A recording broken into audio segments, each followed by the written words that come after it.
Maxton Hall, classic or cliche? On the surface, it's pretty familiar story. An ordinary girl falls for the rich privileged bad boy who comes from a family where money, repetition, and expectations seems to matter more than feelings. And honestly, I think a lot of us love that trope. But I don't think Maxton Hall is just another rich boy meets normal girl love story. What makes it interesting is that it's much more complicated than that.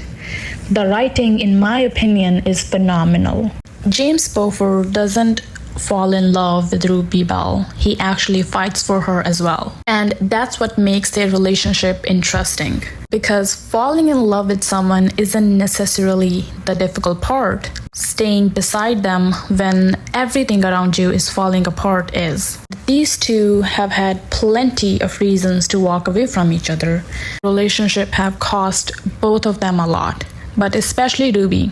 Ruby had to deal with James's family, his expectations, his emotional instability, and everything that comes with being involved with someone whose entire life is built around a world that she does not belong to.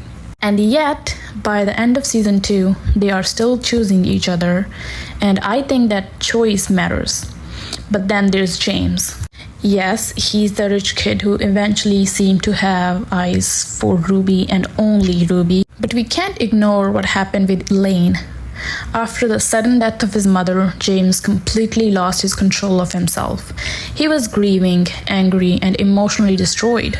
And he ended up getting involved with Elaine while he was still in a relationship with Ruby. Now, does that explain what he did? Absolutely.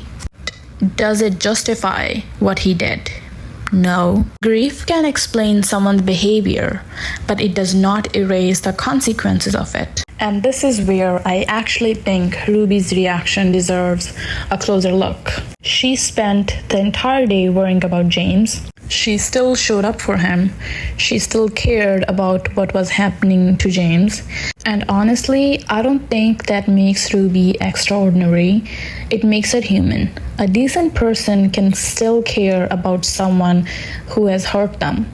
What I don't think is important about Ruby is that she pushes James to become a better person. She doesn't magically fix him. She forces him to confront himself, his emotions, his choice, his inability to deal with his pain.